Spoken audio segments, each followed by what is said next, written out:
Hello, hello. If you would like to stick around while I talk about how I trick my brain into planning, then stay tuned.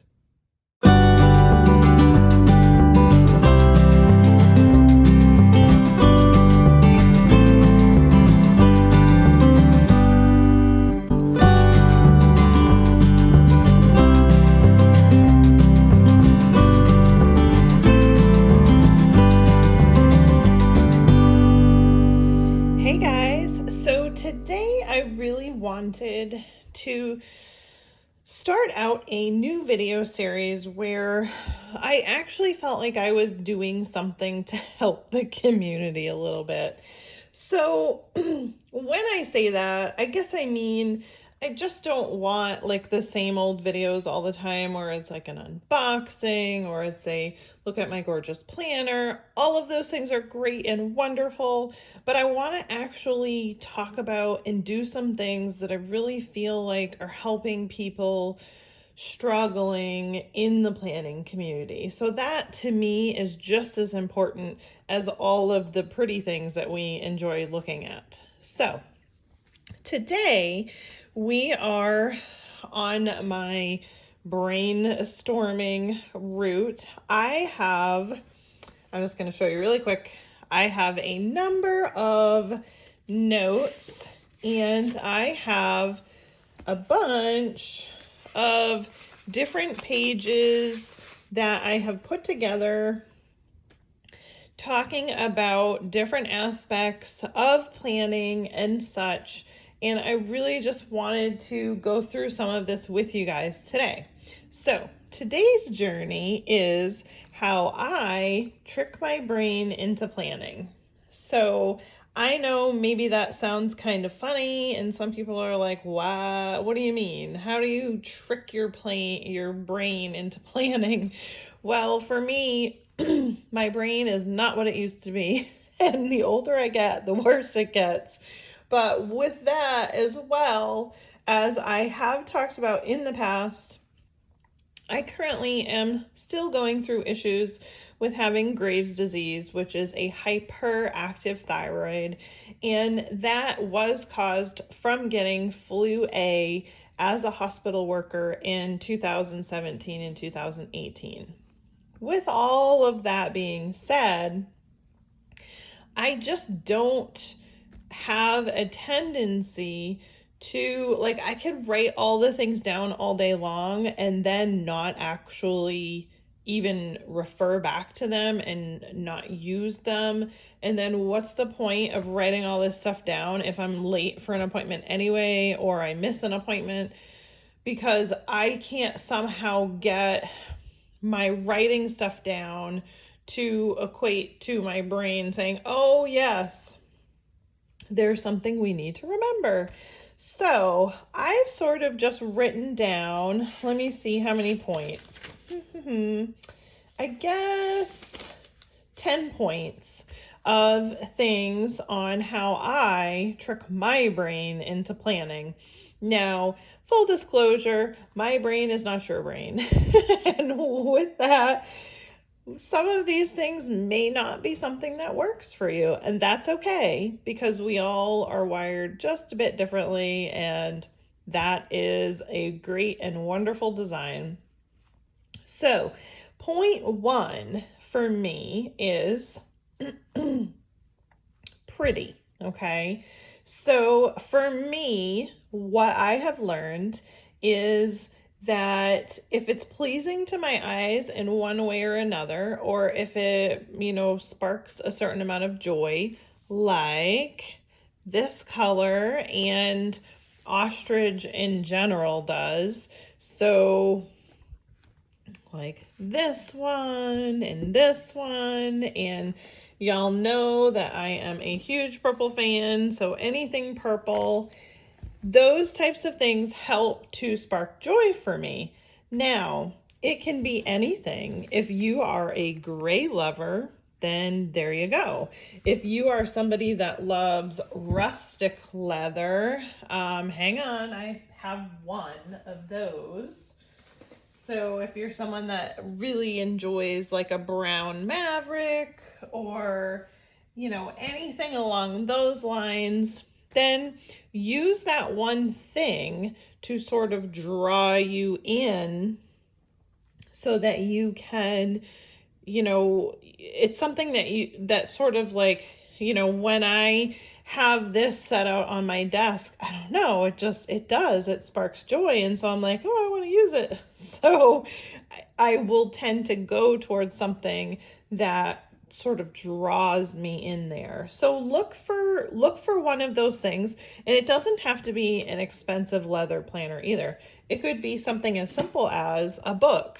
And these books are only like $30-$40, and this could be your planner, and this could be something that draws you in. So just keep that in mind. It doesn't have to be some super high-end expensive thing, but just something that will really kind of draw you in, okay?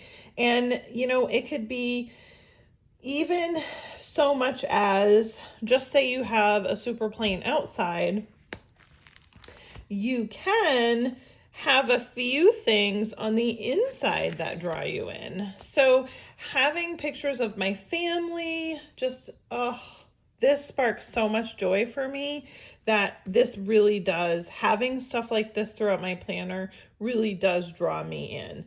Now, it also can be something, as I wrote, simple elegance or wild fun. You can like bling it up and have all sorts of bows and danglies, and I mean, if that is your thing and that draws you in, then use it, because I just find that if it's something that it will draw you to your planner, then I encourage it, because it's just going to spark joy every time you touch it or open it. So I myself am slowly tending towards a few fun things, but more simple elegance than anything. This one is pink, so I mean, it's pinked out, but this one is black, and this to me is much more simple. So I just have like a couple things that just really remind me, obviously with the thyroid issue and the thyroid being similar shaped to a butterfly, then I have a butterfly in my planner, and I just like have my favorite washi in here, just little things that are really helping to spark that joy and draw me in. Okay, so those are just some ideas. Number 2 is keep it positive. So studies show that it takes 10 positives to counter 1 negative.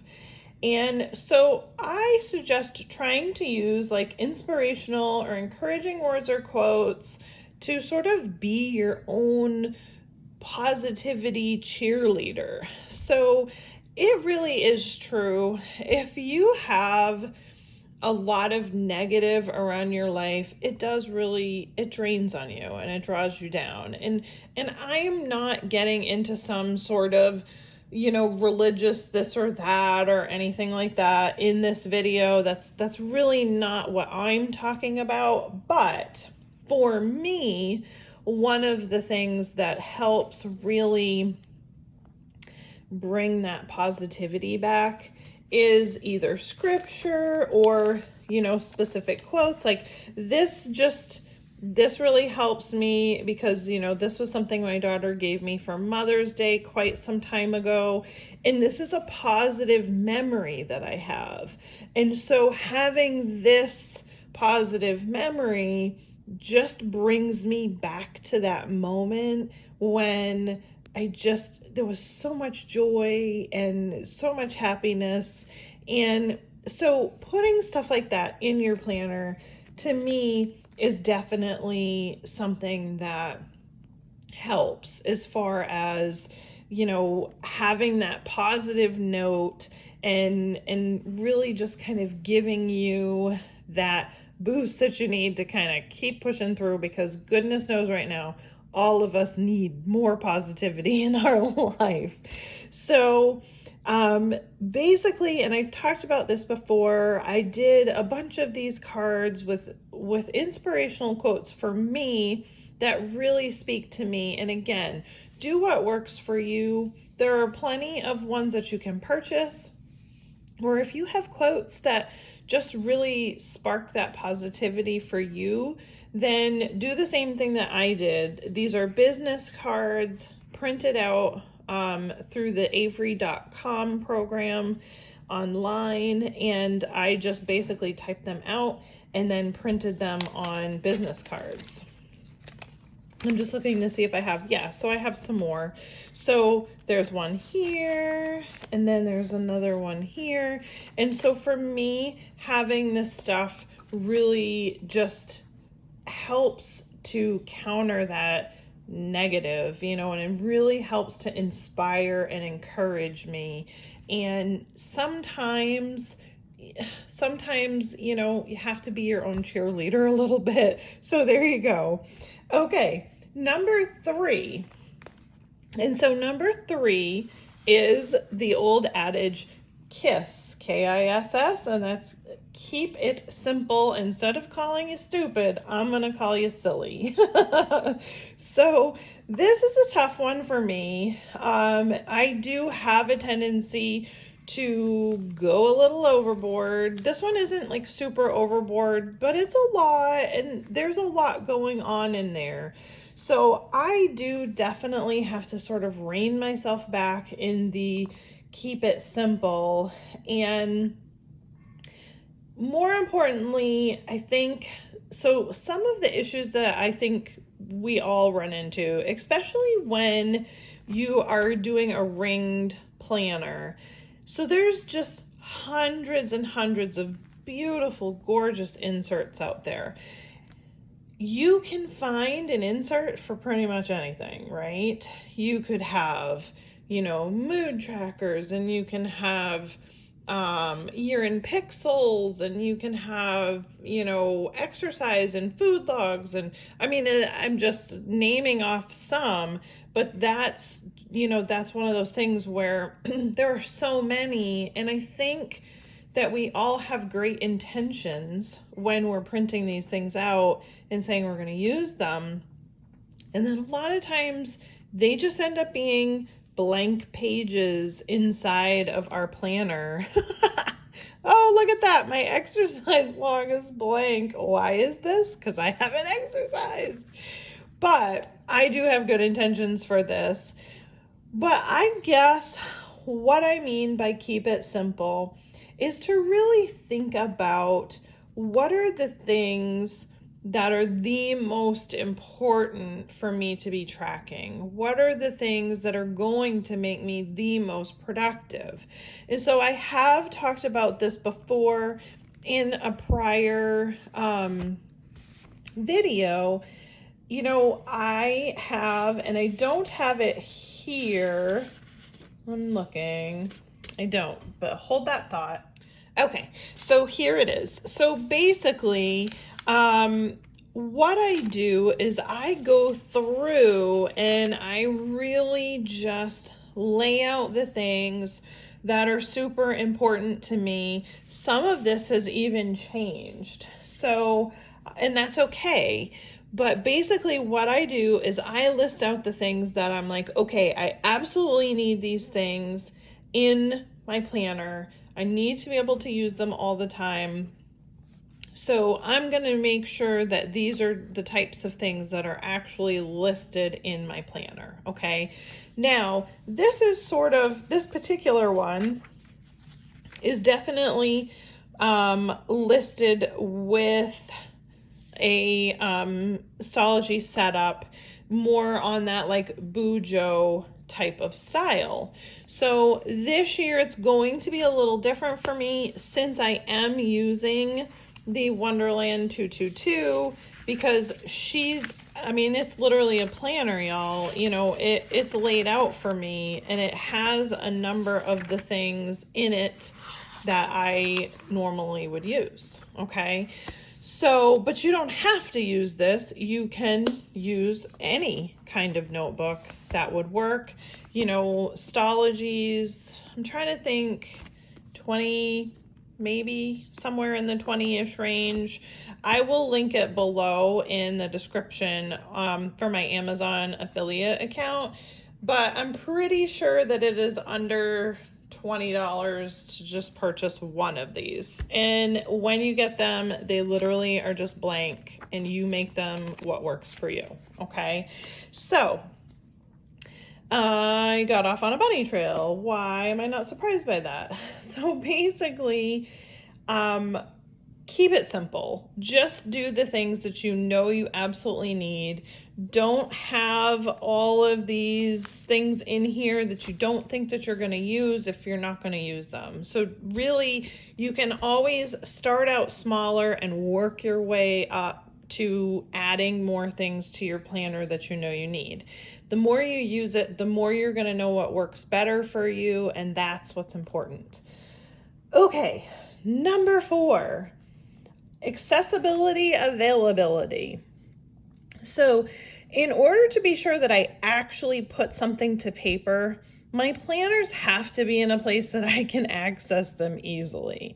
So if my planners are on the other end of the house, the chances that I'm actually going to be writing that stuff down are pretty slim. So for me, I have my planners sort of centrally located so that it's easy for me to get to them and write them down. Now, when I am in like super productive mode, my planners are open. Like, I'll give you an example.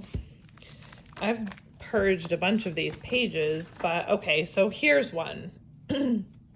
So these were all things that I needed to get done on this day.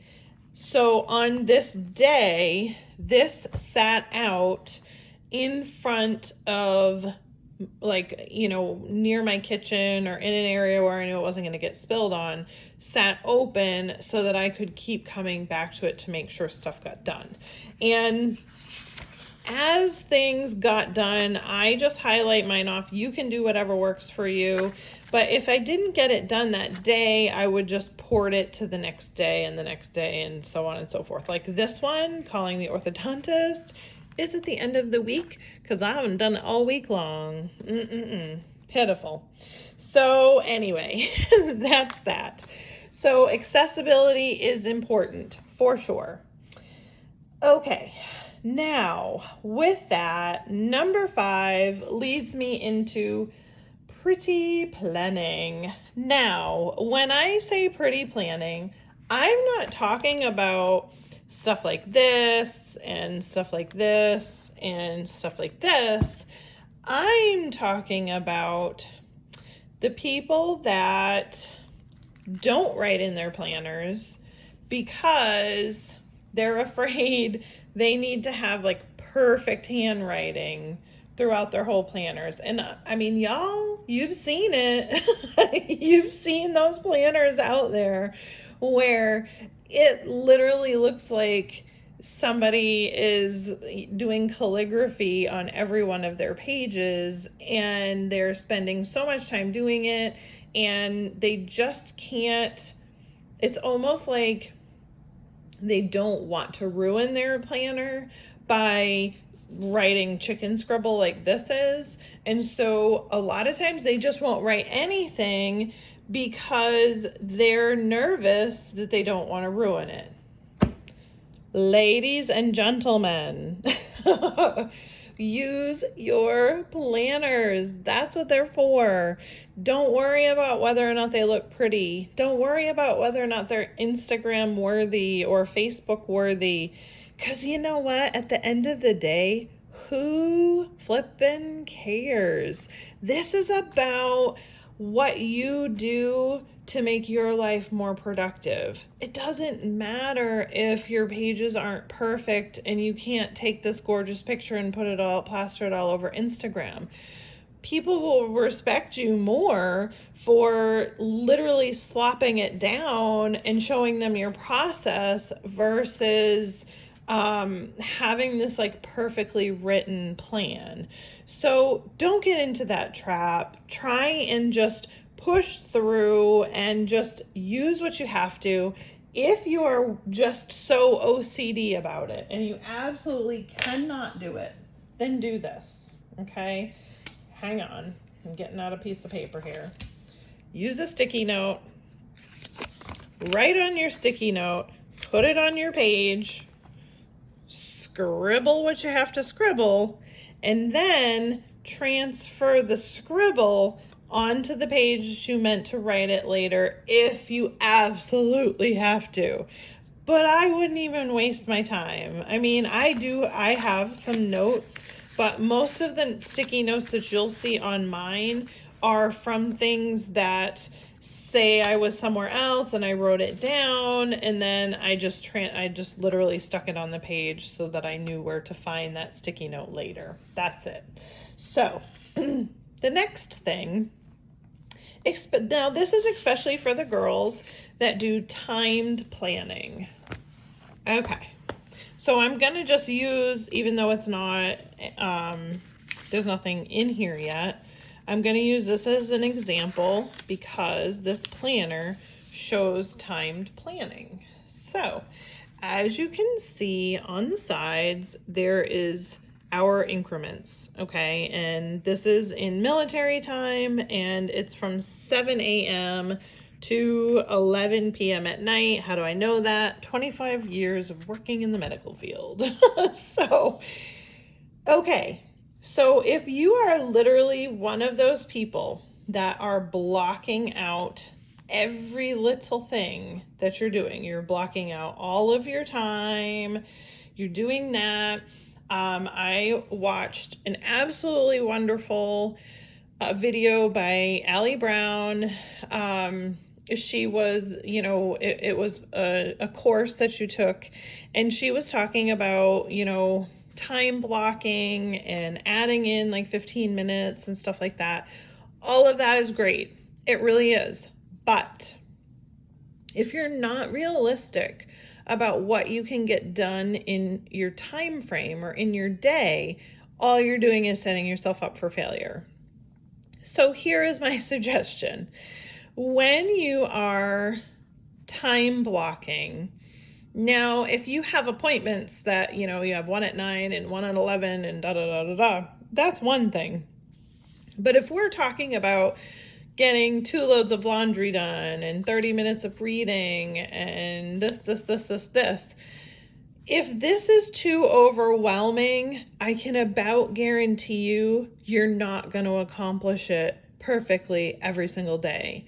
And all you're going to do is frustrate yourself over and over and over again. So my suggestion is, if you're time blocking, come up with a plan of action that you know that you can achieve, okay? Because if you can positively achieve that, then you can move on. And like, if you've gotten all this stuff done, you're like, yes, I got everything done.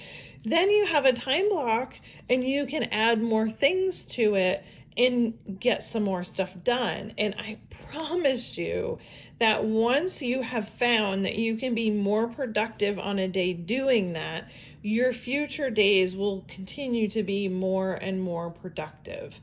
That is a huge tip that I have, really had to learn for myself, because what I was finding was I was time blocking and I was not getting this stuff done in my time blocking, and that was really depressing me. And so I want to say, make sure that your goals are achievable. Make sure that you know that you can get all of that stuff done. Reward yourself with, say, 30 minutes to an hour of enjoyable time when you have gotten a large chunk of your stuff done. Again, having that time, that reflection, and all of that will get you more excited to continue, okay? And so I really try not to overplan when I'm doing time blocking. And then if at all possible, when you have this crazy busy day, give yourself a break. Like, I mean, doing this obviously 7 days a week is hard to sustain when you're literally time blocking your time. Try and give yourself some time to recover from that like massively productive day, if at all possible. I understand that's not possible for everybody.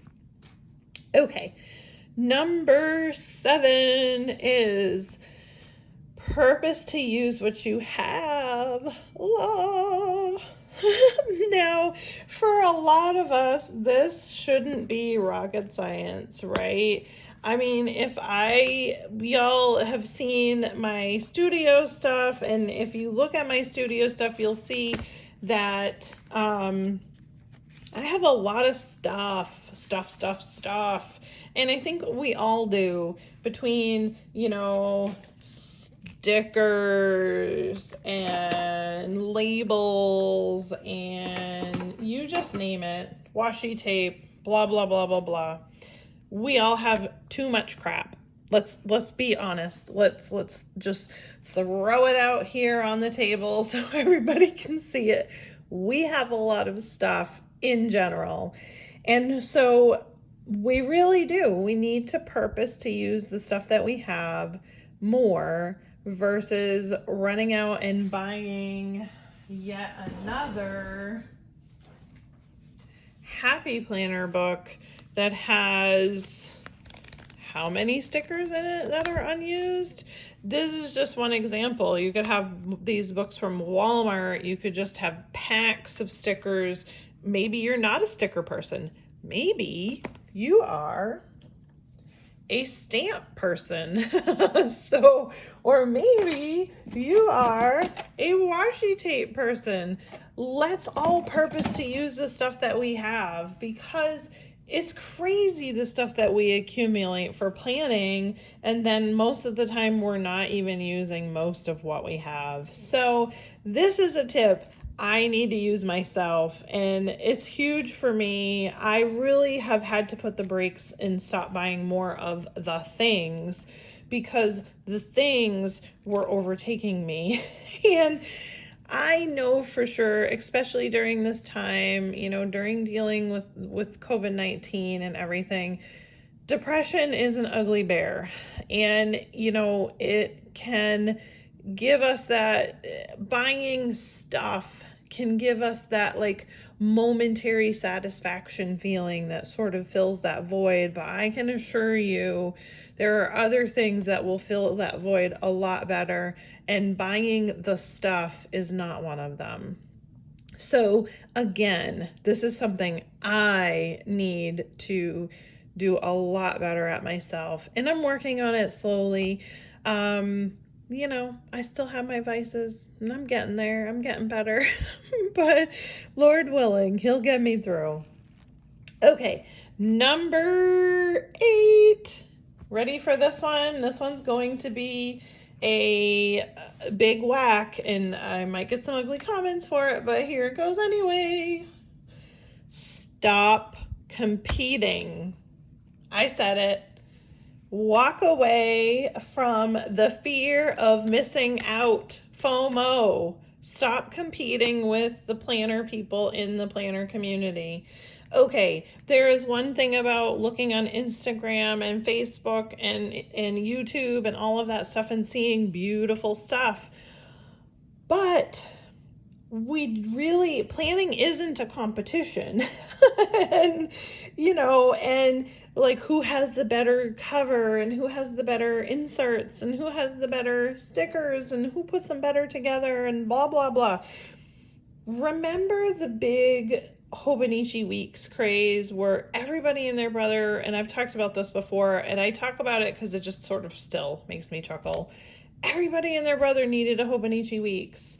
And so all of these people were buying these things, and then they were getting them and they were saying,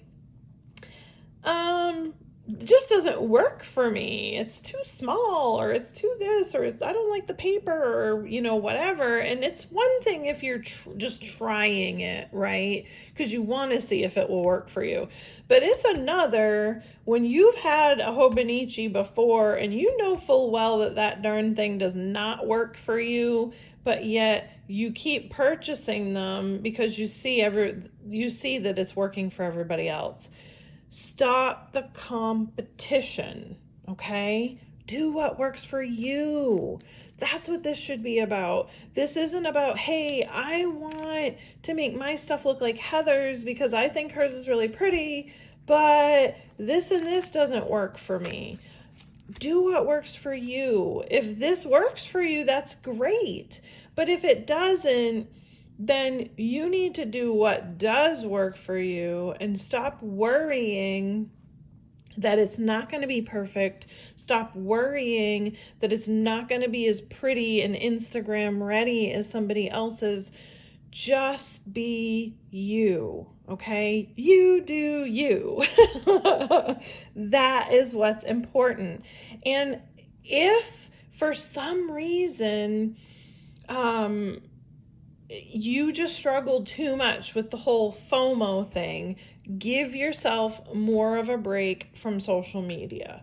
So truly, if you feel like it's influencing you too much, walk away.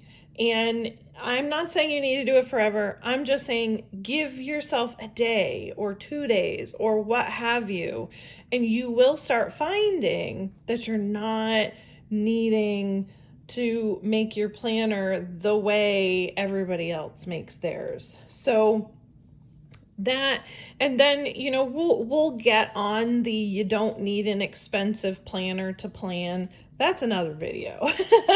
So we'll go there another time. Number 9. So number 9 is be consistent. Consistency and repetition will help to train your brain to keep going.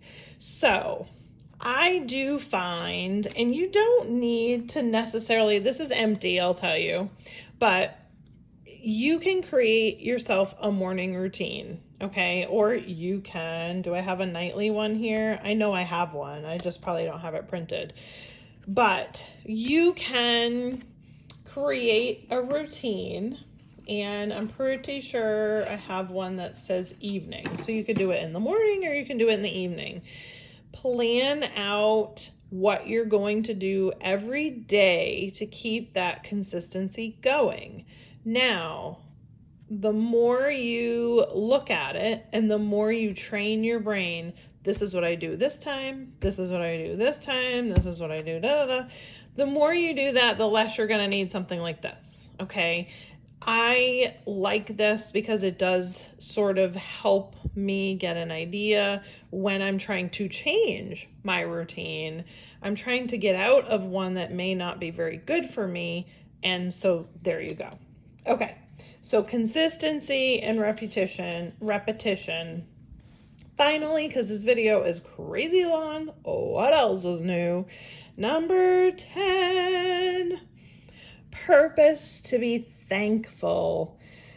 I know a lot of people are like, what in the world does that have to do with planning? Well, there is a huge thing that I have learned, and I continue to learn, is how blessed I truly am and how ungrateful I am for a lot of those blessings that I have in my life. I can be at times quite negative, and I have found that having a gratitude log and writing the things that I'm thankful for and writing again some of those positive things in my life really help me with like future goal setting, and they really help me reflect on the areas of my life that I have been altogether too negative about, and I really need to turn around and be like, this isn't as bad as it could be. And counting our blessings is huge, because I think America, as a nation in general, we have a lot of things definitely a lot more than third world countries. And we take them for granted. So having that gratitude log really helps me to reflect, and it helps me to make positive changes that I need. I mean, 10 minutes a day, just writing something simple about what you're thankful for. You can do it in 5, 2 sentences, writing it down in a log format. I'm currently using a 5-year Hobonichi, and I'm actually really excited to go back and see what I wrote throughout the year last year to help me reflect this coming year, especially since 2020 has been pretty tough on a lot of us. So those are 10 things that I do to help trick my brain into planning. If you guys have any other suggestions or any other things that really help trick your brain, leave that down below in the comment section. I would absolutely love to engage with you guys on it and know, what do you do? What are the things that really draw you to your planner, that really keeps you going and gets you out of that planner funk? Thank you guys so much for continuing to follow me on this journey. I really hope that my content can develop into something that is useful and helpful to the community. That's my goal. So I will see you guys again in the next video. Like and subscribe, and don't forget to hit that notification bar so when my new videos come up, you'll be notified. Otherwise, I will see you guys in the next video. Bye!